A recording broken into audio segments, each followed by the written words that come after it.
আচ্ছা, চার্টে যদি চন্দ্র শনি বা শনি চন্দ্র থাকে তাহলে কি একই রেজাল্ট দেবে?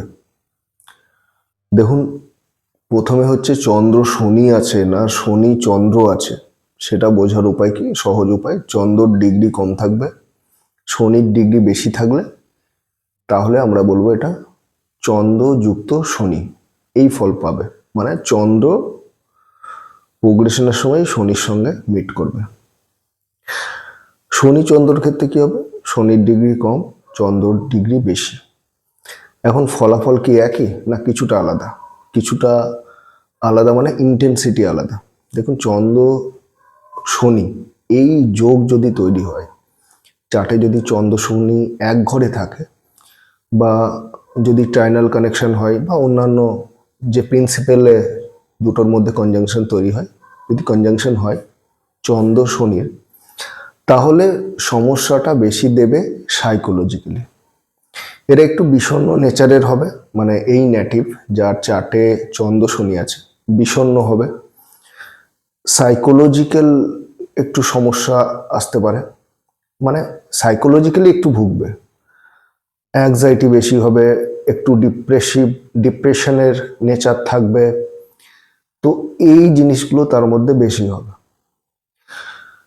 মানে ম্যাক্সিমাম জিনিসটা কি হচ্ছে সাইকোলজিক্যালি। অন্যান্য ফল নিয়ে আমি আলোচনা করছি না, অন্যান্য প্রচুর ফল হয়, অনেক রেজাল্টের হবে, বলতে গেলে 10-12টা রেজাল্ট তো ইজিলি বলা যাবে, কিন্তু আমি ওগুলো নিয়ে বলছি না, মেন যেটা সেটা বলছি। কিন্তু কারোর চার্টে যদি শনি চন্দ্র থাকে, অর্থাৎ শনির ডিগ্রি কম চন্দ্রের ডিগ্রি বেশি, কনজাংশন যদি এরকমভাবে তৈরি হয়, তাহলে প্রবলেমটা বেশি দেবে কেরিয়ারে। এই ধরনের নেটিভরা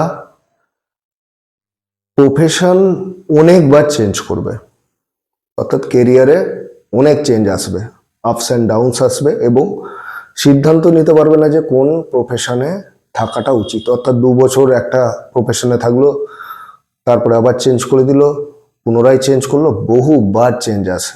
শনি চন্দ্র কনজাংশনে বহুবার প্রফেশনে চেঞ্জ আসে। কোন কোন প্রফেশনের ক্ষেত্রে ভালো সেটা পরে মানে অন্য আরো বিস্তারিতভাবে বলতে হবে, এত শর্ট টাইমের ভিডিওতে আমি বলছি না। কিন্তু শুধু জেনে রাখুন, প্রফেশনের ক্ষেত্রে প্রচুর চেঞ্জ আসবে, বহুবার চেঞ্জ করবে। যদি জব করে ট্রান্সফারেবল জব হবে, 100% ট্রান্সফারেবল জবই করবে যদি জব করে, বা কাজের জন্য, অর্থাৎ কাজের জন্য এক স্থান থেকে আরেক স্থানে যেতে হবে, অন্য অন্য ভিন্ন ভিন্ন স্থানে কিন্তু যাবে কাজের জন্য। মুন স্যাটার্ন এবং স্যাটার্ন মুন, এই দুটোর মধ্যে পার্থক্য বোঝায় পাওয়ার জন্য জাস্ট 2-1টা আমি কথা বললাম।